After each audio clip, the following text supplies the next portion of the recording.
We are now just 127 days away from the official release of Star Wars The Rise of Skywalker by writer and director J.J. Abrams and Chris Terrio, as well as creator George Lucas. This is Mike Zero. Make sure to subscribe if you're new to the channel for future Star Wars content. Now, what's really exciting about Episode 9 is that we do know that they are using this film as a foundation to create new Star Wars lore, as well as demonstrating new aspects of the Star Wars franchise that fans have never seen before or witnessed before in Star Wars film history, which really shows us how ambitious J.J. Abrams, Chris Terrio, and even George Lucas really is, the creator of all things Star Wars, and what they're really aiming for with The Rise of Skywalker. Now, these past couple of weeks or so, we've been learning a whole lot more about this film, and when it all comes down to one of the concept art descriptions and one of the big plans for the third act of Episode 9, this is where things begin to get very intriguing for this movie. Now, specifically, shot descriptions consisting of a sequence that takes place in the third act of the film, where it's explained that Kylo Ren is facing the Dark Acolyte, who is under the control by the Sith Spirit of Sidious, which is said to really be labeled as Palpatine's Sith Wraith. It's said that one of the sequences is said to involve a moment where Luke's Force Ghost is described to weaken the spirit of Sidious through a new Force power that has never before been seen in Legends or canon. Luke does this by absorbing a good amount of the dark energy from Sidious, where Kylo Ren is said to have a fighting chance now against the Dark Lord, where eventually Palpatine's Sith spirit exits the body of the Acolyte, where he is now in the shape of a red formless cloud, where he enters throughout Kylo Ren's chest and begins to possess his body. This is where it's said that the tone of the close-up shots of Kylo Ren's eyes begins to change from normal to the traditional yellow Sith eyes, where his face also begins to age and mimic Palpatine.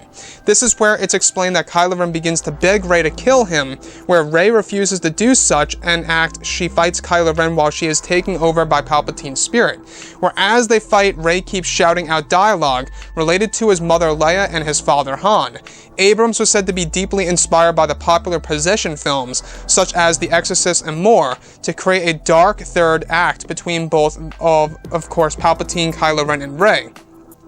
Now, it's said that one of the sequences even involves Kylo Ren using both the crossguard and Palpatine's single-bladed lightsaber in each hand against Rey, and that the scene will leave the audience members scared of what will happen for Kylo and Rey.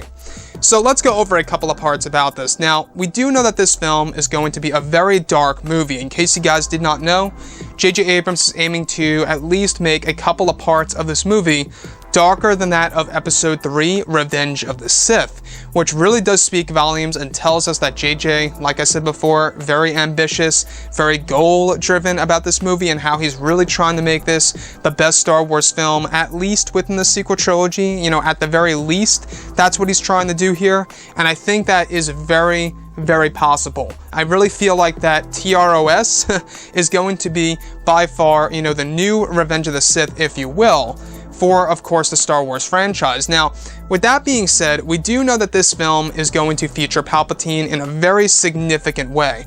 And in this particular scene, it's said to involve 4 major characters: Rey, Kylo, Luke, and Palpatine. Now, the Luke's Force Ghost segment includes, of course, the moment in which he absorbs the energy, the dark side energy, from Palpatine's Sith Wraith. And that's actually what it's called. It's actually called a Sith Wraith, where, as opposed to what the Netherworld of the Force offers, that's a Force Ghost. So, I like that. I like the sound of it, a Sith Wraith, and not only does it sound very sinister, it sounds scary, it sounds intimidating. I think it's a really good choice, and what they're really trying to do in this film is that they're really trying to have tones of The Exorcist by J.J. Abrams. He's trying to really use that as inspiration for this particular segment between both Rey, Kylo, Luke, and of course, Palpatine. You know, if you look at it this way, Palpatine is essentially the devil in a sense, or a demon if you will, where Kylo Ren is the host, Rey is the one that's trying to help, and from what it seems, Luke Skywalker is the one that's really trying to help Kylo Ren and Rey at the same exact time. So you can see what, you know, J.J. Abrams is really inspired by, because not only this, he's also deeply inspired by Western films that's going to be used for the planet of Pasaana, that desert world that we saw in the teaser trailer. In case you guys did not know, that is not Jeddah, that's not Jakku, it's not Tatooine. It's a brand new world called Pasaana. And it's a very interesting location because they said that there's going to be a lot of revelations on that world of what's to come in Episode 9. So on top of all of this, it's said to have a massive effect on Kylo Ren's appearance, where he begins to age dramatically and look more and more like Sidious, where his eyes begin to turn yellow into the popular and familiar Sith eyes. So what I like about that is that this is yet again another nice little callback to what Anakin Skywalker went through when he was yelling at Obi-Wan Kenobi saying, "I hate you," and you see the eye color change. Very great parallel there. I love what Abrams is doing here, and everything sounds like it's really starting to match up. Anyways, guys, drop a comment below. Let me know what you think about all of this in the comments. And if you guys did enjoy the content for today, do make sure to drop a thumbs up on this video to support the channel. I thank you all so very much for the kind support, and I'll catch you guys next time.